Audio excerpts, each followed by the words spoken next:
والصلاة والسلام على من لا نبي بعده ولا أمة بعد أمته ولا شريعة بعد شريعة. أما بعد، فأعوذ بالله من الشيطان الرجيم. بسم الله الرحمن الرحيم. والسابقون الأولون من المهاجرين والأنصار والذين اتبعوهم بإحسان رضي الله عنهم ورضوا عنه وأعد لهم جنات تجري تحتها الأنهار خالدين فيها أبدا رضي الله عنهم ورضوا عنه ذلك الفوز العظيم. وقال النبي صلى الله عليه وآله وسلم: لكل نبي رفيق ورفيقي في الجنة عثمان، أو كما قال عليه الصلاة والسلام. صدق الله وصدق رسوله النبی الکریم الامین۔ اللہ جل جلالہ کا بے حد فضل اور احسان ہے، جن کے کرم سے کچھ لمحے مسجد میں جمعے کے دن دین کی نسبت سے حاضری نصیب ہوئی۔ اللہ اس کو قبول فرمائے اور مرتے دم تک اللہ تعالیٰ یوں ہی اپنے در پہ حاضری کی توفیق عطا فرمائے رکھے۔ یہ مجالس جنت میں یاد آئے گی کہ جنت میں ان مجالس کے بدلے میں کیا کچھ ملنے والا ہے۔ تھوڑی سی محنت اور بے شمار اجر ہے۔ جو لوگ جمعے والے دن اول وقت میں آج کل جمعے کے خطبے کا انتظار کرتے ہیں، پھر آداب کی رعایت رکھتے ہوئے مسجد میں بیٹھے رہتے ہیں، نماز سے فارغ ہوتے ہیں، تو حدیث میں آتا ہے ان کے پورے ہفتے کے گناہ معاف ہو جاتے ہیں۔ آج ذی الحج کی 18 تاریخ ہے۔ اسلام کی تاریخ قربانیوں سے بھری ہوئی ہے، اور اسلام کی یہ خوبی ہے کہ ہمیشہ مسلمانوں نے اسلام کی اشاعت، اسلام کی حفاظت، اسلام کے غلبے کے لیے پوری محنت کے ساتھ، پوری دیانت کے ساتھ جان، مال، اولاد، وطن سب کچھ لگایا اور اس کو اپنی سعادت سمجھا۔ اللہ ہمیں بھی وہی جذبہ نصیب فرما دے۔ اسلامی سال کی ابتدا جب ہوتی ہے تو تب بھی قربانی کی یاد ہوتی ہے کہ یکم محرم الحرام حضرت عمر فاروق خلیفہ ثانی رضی اللہ تعالی عنہ کی شہادت کی یاد تازہ ہوتی ہے۔ 10 محرم الحرام کو امام عالی مقام حضرت حسین رضی اللہ تعالی عنہ اور ان کے رفقا کی شہادت کی یاد تازہ ہوتی ہے۔ جو ہی آخری مہینہ آتا ہے تو اس میں جہاں حضرت ابراہیم علیہ السلام اور ان کے مبارک بیٹے حضرت اسماعیل علیہ السلام کی قربانی کی یاد تازہ ہوتی ہے، وہیں 18 ذی الحج کو حضرت عثمان رضی اللہ تعالیٰ عنہ کی شہادت کی یاد تازہ ہوتی ہے۔ نبی کریم صلی اللہ علیہ وآلہ وسلم سے حضرت عثمان کی رشتہ داری چھٹی پشت میں حضور سے رشتہ داری، اور دوسری رشتہ داری کہ آپ صلی اللہ علیہ وسلم کی یکے بعد دیگرے پہلے ایک بیٹی حضور نے نکاح میں دی جن کا نام حضرت رقیہ ہے۔ جب وہ بدر والے دن ان کی وفات ہوئی، ادھر فتح کی خوشی تھی اور ادھر ان کے وفات کا غم تھا۔ پھر رسول اللہ صلی اللہ علیہ وسلم نے ان سے اپنی تیسرے نمبر کی بیٹی حضرت ام کلثوم کا نکاح حضرت عثمان سے کر دیا۔ اسی ام کلثوم کی یاد میں حضرت فاطمہ الزہرا رضی اللہ تعالی عنہا نے اپنی بیٹی کا نام بھی ام کلثوم رکھا تھا۔ نبی کریم صلی اللہ علیہ وسلم کی جب دوسری بیٹی بھی وفات پا گئی تو آپ نے فرمایا میری 100 بیٹی ہوتی میں عثمان کے نکاح میں دیتا جاتا۔ حضرت عثمان رضی اللہ تعالیٰ عنہ کو اللہ نے بہت ہی خوبیوں سے نوازا تھا، اور ان کے نام کے ساتھ ہی لفظ غنی لگتا ہے، غنی۔ حضرت عثمان کا جب نام آتا ہے تو 2 باتیں بڑی ان کے نام کے ساتھ معروف ہیں، ایک غنی ہونا، ایک جامع القرآن ہونا۔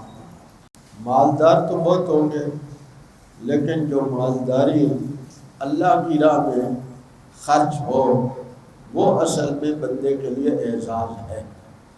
مال کا جمع ہونا قابل اعزاز نہیں ہے، مال کا اللہ کی راہ میں خرچ ہونا قابل اعزاز ہے۔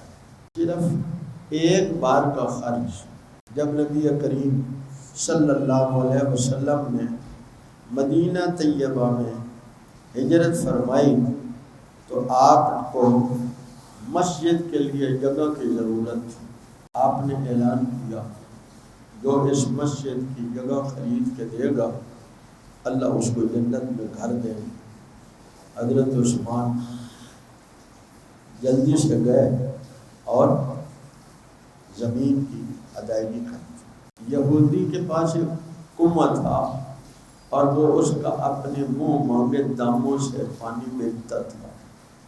یہودیت کی سرشت میں دولت کی محبت ہے، اللہ ہمیں محفوظ فرمائے، اپنی اور اپنے حبیب صلی اللہ علیہ وسلم کی محبت عطا فرمائے۔ کوئی کتنا ہی مجبور ہوتا وہ اسے پانی مفت میں بالکل نہیں دیتا۔ جب یہ حالات آپ نے دیکھے تو فرمایا کون اس کنویں کو خریدے میں اس کو حوض کوثر سے پلاؤں گا۔ حضرت عثمان نے اس سے جا کے کہا، اس زمانے میں اس نے سونے کے 7,000 درہم مانگے۔ وہ یہ سمجھ رہا تھا کہ میں نے بہت قیمت مانگ لی ہے اور یہ نہیں خریدیں گے۔ جب کسی نے چیز نہ دینی ہو تو اتنے پیسے مانگ لیتا ہے کہ اگلا خرید لے۔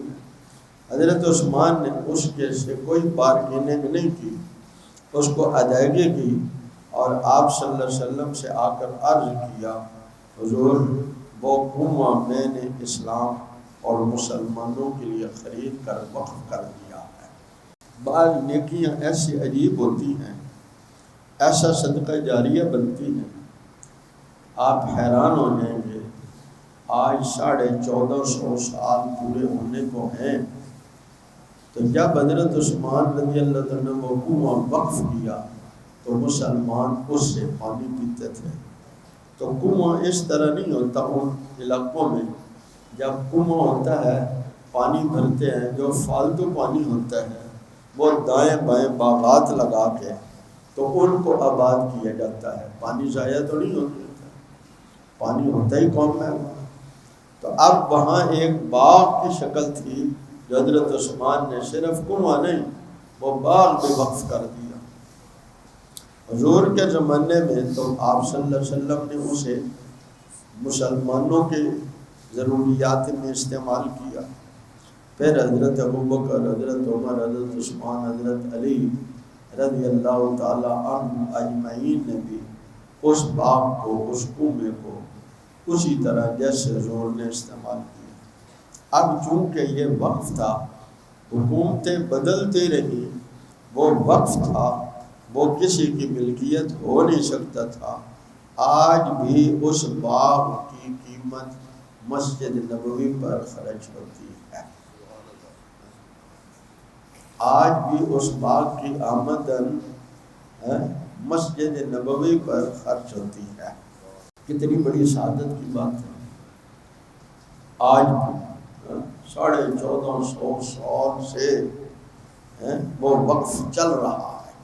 ایسے مقبول صدقات جاریہ کی اپنے فضل سے توفیق عطا فرمائے۔ نبی کریم صلی اللہ علیہ وسلم نے غزوہ تبوک کے وقت میں بہت تنگی تھی، قرآن نے اسے غزوہ عسرت کہا ہے، تنگی کا وہ وقت۔ آپ صلی اللہ علیہ وسلم نے اعلان فرمایا، کون ہے جو اس کے لیے چندہ دیتا ہے؟ کس کے لیے بھی؟ جہاد کے لیے۔ کس کے لیے؟ آج جہاد کے لیے چندہ مانگنا پاکستان میں دہشت گردی ہے۔ حضور صلی اللہ علیہ وسلم نے تو مسجد نبی میں ہی چندہ مانگا۔ خیر حضرت عثمان کھڑے ہوئے اور کہا، میں 100 اونٹ دیتا ہوں۔ پھر حضور نے اعلان فرمایا، حضرت عثمان نے سمجھا کہ ابھی ضرورت مطلب ہے پوری نہیں ہوئی، پھر انہوں نے 300 اونٹ، پھر 300 اونٹ، پھر 100 گھوڑے یہ تو پیش کیے، اور اس کے ساتھ ساتھ گھر گئے اور جتنے درہم دینار پڑے ہوئے تھے، غنی تھے نا، تاجر تھے، درہم دینار پڑے ہوئے تھے، وہ اٹھائے اور لا کے مسجد نبوی میں حضور صلی اللہ علیہ وسلم کے سامنے یوں چادر الٹا دی، وہ ڈھیر لگ گیا۔ روپے، کاغذ کے روپے، ڈالر، یورو نہیں تھا، سونے کے سکے۔ آپ صلی اللہ علیہ وسلم یوں اٹھاتے اور جیسے ایسے سکے نیچے گرتے، پھر اٹھاتے اور پھر وہ یوں اس کے اوپر گراتے اور فرماتے، ما ضر عثمان ما عمل بعد اليوم، آج کے بعد عثمان جو مرضی کرے اسے کوئی نقصان نہیں۔ نبی کریم صلی اللہ علیہ وآلہ وسلم نے جب حدیبیہ کی بیعت ہو رہی تھی تو 1400 صحابہ سے حضور نے بیعت لی۔ اور بڑی عجیب بات ہے، اگر ذرا آپ تصور کی دنیا میں جائیں اور سوچیں کہ کتنا بڑا مقام ہے۔ حضور کا ہاتھ ہے، اللہ فرماتے ہیں محبوب نیچے آپ کا ہاتھ ہے، اوپر صحابہ کا ہاتھ ہے اور اوپر اللہ کا ہاتھ ہے۔ نیچے آپ کا ہاتھ ہے، اس کے اوپر صحابہ کا ہاتھ ہے اور اس کے اوپر اللہ کا ہاتھ ہے۔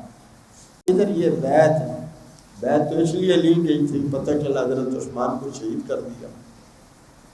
ادھر ابھی یہ بیعت مکمل ہو رہی تھی تو خبر ملی کہ حضرت عثمان زندہ ہیں، شہید نہیں کیا گیا۔ تو رحمت والے نبی صلی اللہ علیہ وسلم نے سوچا کہ عثمان اس بیعت میں محروم نہ رہ جائیں۔ حضور نے اپنے اس دائیں ہاتھ پر بایاں ہاتھ رکھ کے فرمایا، ھذا ید عثمان، یہ عثمان کا ہاتھ۔ حضور نے اپنے ہاتھ کو حضرت عثمان کا ہاتھ قرار دیا اور فرمایا، اللہ اکبر۔ ہر نبی کا کوئی جنت میں ساتھی ہوگا، جنت میں ہر نبی کا کوئی ساتھی ہوگا، دوست ہوگا۔ ہر نبی کا جنت میں کوئی دوست ہوگا، لیکن میرا دوست عثمان ہوں رضی اللہ تعالیٰ۔ لکل نبی رفیق و رفیقی فی الجنت عثمان، میرے رفیق، میرے دوست جنت میں عثمان ہوں رضی اللہ تعالیٰ عنہ۔ جب حضرت عمر رضی اللہ تعالیٰ عنہ کی شہادت ہوئی تو وفات سے کچھ دیر پہلے لوگ جمع ہو کر آپ کے پاس آئے اور کہا، اپنے بعد خلیفہ مقرر کر دیں۔ حضرت ابو بکر رضی اللہ تعالیٰ عنہ نے اپنے بعد حضرت عمر کو مقرر کیا۔ حضرت عمر رضی اللہ تعالیٰ نے فرمایا، میں مقرر نہیں کرتا، 6 عشرہ مبشرہ وہ 10 صحابہ جن کو حضور نے ایک ہی مجلس میں جنت کی خوشخبری دی، جن کو حضور نے جنت کی خوشخبری دی ہے، وہ جنتی ہیں کہ نہیں ہیں؟ جنتی ہیں نا؟ ان کے جنتی ہونے میں کوئی شک ہے؟ کسی مسلمان کو ان کے جنتی ہونے میں شک ہے؟ اور کوئی شک کرے تو پھر بھائی کسی کو پھر بھی شک ہو تو پھر حضور کی بات پہ بھی جس کو شک ہو تو وہ اپنے آپ کو مسلمانوں میں شمار کرتا پھرے۔ اللہ اکبر۔ تو حضرت عمر رضی اللہ تعالیٰ عنہ نے 6 بندوں کی مجلس، کون سے 6 بندے جو عشرہ مبشرہ میں سے تھے، اور وہ 6 تو 10 میں سے 4 نکال دیں، حضرت ابوبکر، حضرت عمر، حضرت عثمان، حضرت علی، تو باقی جو 6 تھے ان کے ذمے لگا دیے۔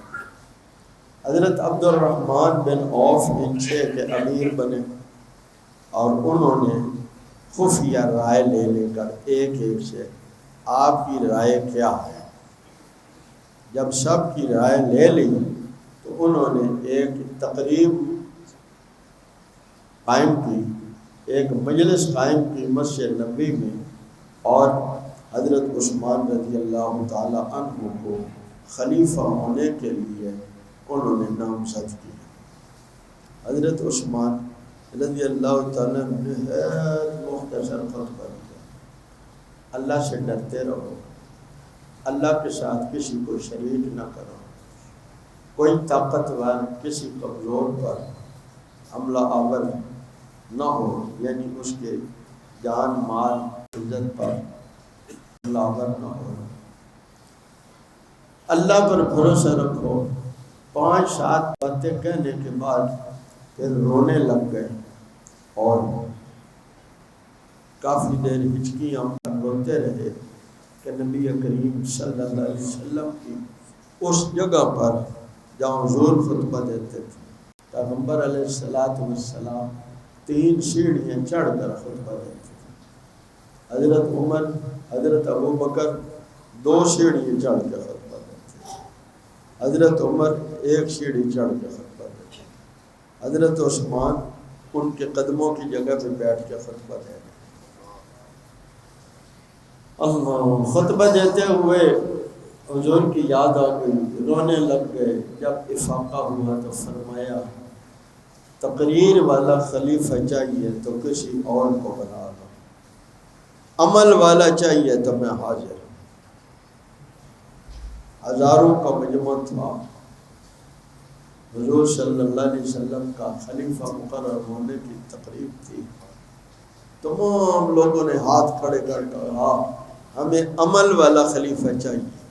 نبی کریم صلی اللہ علیہ وسلم ایک دن پریشان ہیں تو آپ نے فرمایا میرے کسی صحابی کو بلاؤ۔ حضرت عائشہ آگے بڑھی، اس نے کہا میں ابا جی کو بلاؤں؟ حضور مسکرانے لگ گئے، وہ سمجھ گئی کہ نہیں۔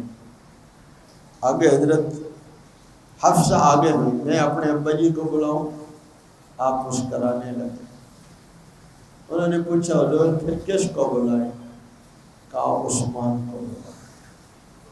حضرت عثمان آگے، اور پیغمبر علیہ السلام نے انہیں اپنی چارپائی پر ساتھ بٹھا دیا۔ اللہ اکبر۔ یہ وہ عثمان ہے جن کے متعلق میرے حبیب صلی اللہ علیہ وسلم نے فرمایا مجھے میں عثمان سے حیا کیوں نہ کروں جس سے اللہ کے فرشتے بھی حیا کرتے ہیں۔ میں اس سے حیا کیوں نہ کروں جس سے اللہ کے فرشتے بھی حیا کرتے ہیں۔ پوری زندگی کبھی کپڑا باندھے بغیر نہائے نہیں۔ اللہ سے اتنی حیا ہے کہ کبھی کپڑا باندھے بغیر غسل بھی نہیں کیا۔ یہ اللہ سے حیا کا استحضار تھا کہ میرے اللہ دیکھ رہے ہیں۔ اللہ ہمیں بھی اس میں سے کچھ حصہ نصیب فرمائے۔ اللہ اکبر۔ ساتھ بٹھا لیا اور فرمایا عثمان جب اللہ تمہیں عزت کا کرتا پہنائیں گے، جب تمہیں اللہ عزت کا کرتا پہنائیں گے، لباس پہنائیں گے، تو لوگوں کو کہنے سے تم نے اتارنا نہیں، لوگوں کے کہنے سے تم نے اتارنا نہیں۔ اللہ اکبر۔ مسلمان ایام حج کی طرف مشغول تھے اور فتنہ پردازوں نے حضرت عثمان کے گھر کا گھیراؤ اور محاصرہ کر رکھا۔ کئی بار تو حضرت عثمان نے آ کر ان کو اپنی صفائیاں پیش کی، پھر جب وہ سمجھ گئے کہ ان کا مقصد صفائیاں سننا نہیں ہے یا کوئی اعتراض مقصد نہیں ہے، یا صرف ہٹ دھرمی سے کام لینا چاہ رہے ہیں، تو پھر آپ مسلسل اپنے اللہ کی عبادت میں مشغول ہو۔ 40 روز تک آپ کا پانی بند کیا گیا۔ اللہ اکبر۔ اور ان کے گھر پہ اندر حملہ آور کوئی نہ ہو تو چوکیدارہ پتہ کون کر رہا تھا؟ حضرت حسن، حضرت حسین رضی اللہ عنہ۔ یہ جو آپ کہانیاں سنتے ہیں حضرت علی کی حضرت ابو بکر سے حضرت عمر سے لڑائی تھی، ایسے تھا ویسے تھا، یہ کہانیاں ہیں۔ اور اگر کوئی بتائے بھی صحیح کہ اختلاف ہوا تو بھئی کیا ہوا؟ کہتے ہیں وہ ایک باغ کی لڑائی تھی۔ اب یہ بتاؤ ان لوگوں سے باغ کی ایک زمین کے قطعے اور باغ کی لڑائی میں قطع تعلق آپ کی سمجھ میں آتا ہے؟ نسل بعد نسل اور دشمنیاں چلتی رہیں، یہ سمجھ میں آتا ہے؟ کوئی بات منسوخ کرنی ہے اللہ والوں کی طرف تو وہ بات تو ہو جو تم ان سے منسوخ کرو۔ جن کا جینا بھی اللہ کے لیے ہے، مرنا بھی اللہ کے لیے ہے، محبت اور دوستی بھی اللہ کے لیے ہے، بغض اور دشمنی بھی اللہ کے لیے ہے، دینا بھی اللہ کے لیے ہے، دینے سے رکنا بھی اللہ کے لیے ہے۔ میرے حبیب صلی اللہ علیہ وسلم نے فرمایا من احب للہ وابغض للہ واعطى للہ ومنع للہ فقد استکمل الایمان۔ جس نے محبت کی اللہ کے لیے، بغض اور دشمنی کی اللہ کے لیے، دیا تو دینے سے رک گیا تو فقد استکمل الایمان، اس کا ایمان مکمل ہو گیا۔ صحابہ سے بڑا ایمان کسی کا مکمل نہیں ہے۔ اور حضرت فاطمہ رضی اللہ تعالی عنہ، حضرت علی المرتضی شیر خدا رضی اللہ تعالی عنہ، حضرت حسن، حضرت حسین رضی اللہ تعالی عنہما، ان سے بڑا کوئی کامل الایمان ہوگا؟ ہم منسوخ کیا کر رہے ہیں؟ ان کے لیے ایک باغ کی لڑائی تھی جس کی وجہ سے ساری زندگی آپس میں قطع تعلق اور لڑائیاں ہوتی رہی۔ انا للہ و انا الیہ۔ ان کی محبت کا کیا کہنا آپس میں، اور وہ باتیں امت سے چھپائی جاتی ہیں، کہانیاں سنائی جاتی ہیں۔ اللہ کا قرآن کیا کہہ رہا ہے؟ والسابقون الاولون، جو پہلے سبقت کرنے والے ہیں، کس میں؟ ایمان میں۔ جو پہلے دو لفظ، پہلے سبقت کرنے والے، پہلے سبقت کرنے والے ایمان والے، من المہاجرین والانصار، مہاجرین میں ہوں یا انصار میں، والذین اتبعوہم، توجہ کریں گے، والذین اتبعوہم، جو ان کے پیچھے چلے۔ یوں نہیں کہا جنہوں نے قرآن حدیث پر عمل کیا۔ قرآن حدیث تم سمجھو گے یا وہ سمجھو گے؟ بھائی جو صحابہ نے قرآن حدیث سمجھا تھا وہ کوئی سمجھ سکتا ہے؟ والذین اتبعوہم، جو ان کے پیچھے چلے، بے احسان، نیکی میں۔ تو کتنے طبقے ہو گئے؟ دو، ایک صحابہ کا، ایک صحابہ کے پیچھے، زور سے بولی، ایک صحابہ کا طبقہ ہے ایک صحابہ کے پیچھے چلنے والوں کا طبقہ ہے رضی اللہ عنہ ورضوا عنہ، اللہ ان سے راضی ہو گیا، اللہ ان سے راضی ہو گیا۔ اللہ کیا فرمایا؟ اللہ ان سے راضی ہو گیا، ہوگا نہیں، اللہ ان سے راضی ہو گیا اور وہ بھی اللہ سے خوش ہیں۔ ان کے ایمان کو آج کا مسلمان کہلانے والا اپنے آپ کو مسلمان کو ان کے ایمان کو ناپتا ہے۔ اور سنو، صحابہ کے ایمان کو ناپنے کے لیے اللہ نے کوئی ترازو بنایا ہی نہیں ہے، کیونکہ ان کو جو ایمان ملا ہے بھائی پیسے والے سے ملتا ہے نا، کیا خیال ہے؟ علم ہنر والے سے ملتا ہے، صحابہ کو ایمان والے سے ملا، رسول اللہ سے ایمان ملا ہے تو کتنا ملا ہوگا؟ آج کے کسی بندے کو ایمان ملتا ہے تو آج کے کسی دیندار ایمان والے سے ملتا ہے، صحابہ کو ایمان مصطفیٰ کریم سے ملا، اور تم ان کے ایمان کو ترازو کے پلڑے میں ڈال کے ناپنا چاہتے ہو۔ میں کہتا ہوں اللہ نے کوئی ایسا ترازو بنایا ہی نہیں ہے، ساری زمین کو آپ ترازو کا ایک پلڑا بنا دیں اور دوسری طرف کسی صحابی کا ایمان ناپنا چاہیں تو وہ ترازو ہی نہیں ملے گا۔ اللہ ہمیں ان سے سچی محبت نصیب فرمائے اور نتبعوہم بإحسان، صحابہ کے پیچھے چلنے والا بنائے۔ یہی 18 ذی الحجہ تھی تو پھر حضرت حسن حسین رضی اللہ تعالی عنہما تو دروازے پہ چوکیداری دے رہے تھے، پیچھے سے چڑھ کر بلوائیوں نے آ کر حملہ کیا، پہلے آ کر حضرت عثمان کو پاؤں سے ٹھوکر لگائی، قرآن ادھر گر گیا، سر میں کدال ماری، ان کے سر سے توجہ کریں گے جو خون کا فوارہ نکلا تو وہ گرا کہاں؟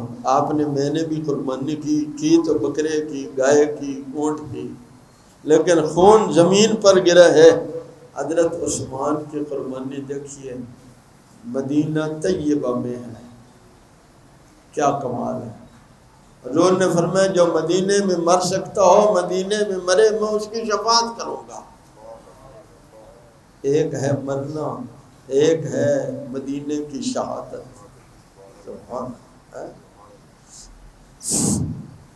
وہ جو کدال لگی سر میں، اس سے جو خون کا فوارہ اڑتا ہے وہ قرآن پر جا کے گرتا ہے اور نیچے لکھا کیا ہوا ہے فَسَيَكْفِيكَهُمُ اللَّهُ وَهُوَ السَّمِيعُ الْعَلِيمُ۔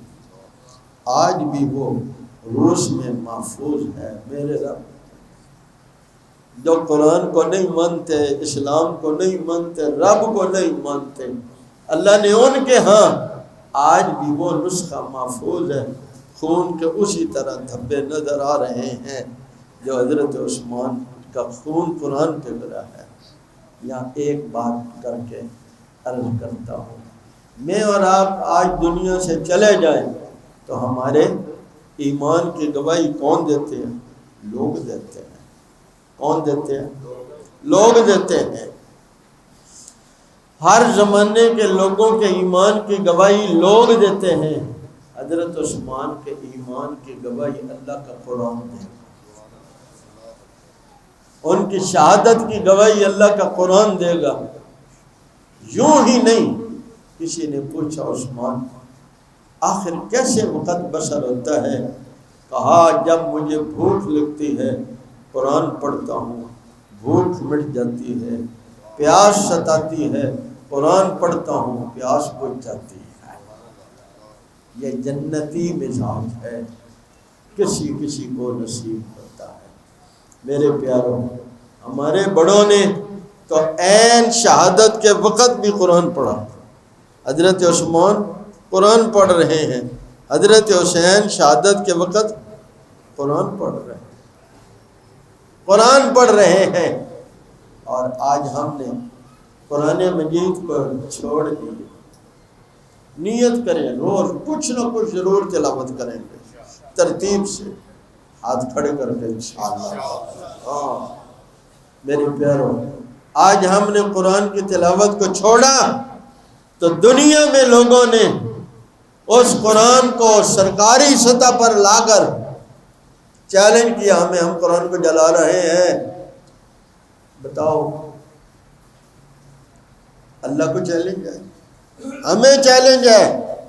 اگر ہم قرآن کو پڑھتے ہوتے، قرآن کو وہ احترام اور عزت دیتے ہوتے جو قرآن کا احترام ہے، یقین کرے دل دکھتا ہے. ہمارے 11 مدرسے ہیں، کبھی تھوڑی سی اونچ نیچ ہو جائے نا وقت میں تو جناب معلمات بتاتی ہیں، آ کر بولنے لگی ہیں، میں تمہیں پتہ نہیں تھا اس کی ٹیوشن کا وقت تھا. یہ 1 گھنٹہ 1.25 گھنٹہ، اس میں بھی اگر 5-10 منٹ اوپر برداشت نہیں کرتے ہم. اور جو عصری تعلیم ہے اس کے لیے سب کچھ، وقت بھی حاضر ہے، اپنی صلاحیتیں بھی اولاد کے ساتھ ساتھ حاضر ہیں، مال بھی حاضر ہے.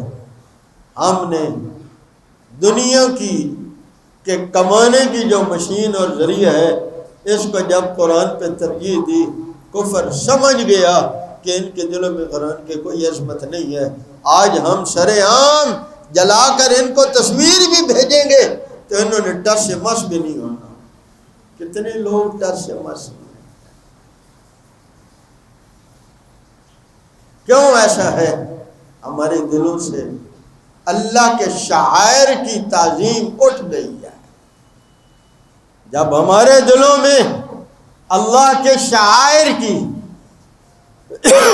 بیت اللہ اللہ کے شعائر میں سے ہے، صفا مروہ اللہ کے شعائر میں سے ہے، اسلام کی جو نشانیاں علامات ہیں، کلمہ ہے، یہ اللہ کے شعائر میں سے ہے. نماز، قربانی، یہ اسلام کے شعائر میں سے ہے. آج ہمارے دلوں سے ان کی عظمت اٹھتی چلی. ایک بات اچھی طرح سمجھ لو، جس دل میں دنیا کی محبت نے گھر کر لیا ہے، وہاں اللہ اس کے رسول کی محبت نہیں آئے گی. اپنے دلوں میں، جیب میں پیسہ رکھو، بینک میں رکھو، گھروں میں رکھو، پر دل میں پیسے کی محبت نہیں. دل پیسے کی، دولت کی محبت کے لیے نہیں اللہ نے دیا. یہ اللہ اس کے رسول صلی اللہ علیہ وسلم، سب کو صلی اللہ علیہ وسلم، اور زور سے کہہ دیجیے، سب کہہ دیجیے، صلی اللہ علیہ وآلہ وسلم کی محبت کے لیے دل دیا ہے. پیسے کا ہونا عظمت کی بات ہے، عیب کی نہیں، لیکن دل میں ہو تو پھر یہ عیب کی بات ہے.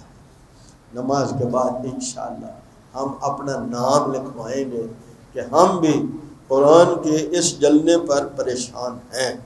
تو انشاءاللہ نماز کے بعد 10 منٹ کے لیے رک جانا، انشاءاللہ مظاہرہ ہوگا. چونکہ ہم ایک جمہوری ملک میں رہتے ہیں اور یہاں اب ہم کر یہی کر سکتے ہیں. دور ہوتا صحابہ تابعین کا تو پھر سویڈن والوں کو ہم سمجھا دیتے، بتا دیتے کہ قرآن کو جلانے والوں سے ہم بدلہ کیسے لیتے ہیں. ہم تو مسلمان کے ایک تھپڑ کا بھی بدلہ لے لیتے ہیں، ایک بیٹی کی عزت پر حملہ آور ہونے کا بھی بدلہ لیتے تھے، لیکن آج قرآن کے جلنے کا بدلہ ہم لے نہیں سکتے. دعا کرو کسی مجاہد کو اللہ توفیق عطا فرمائے.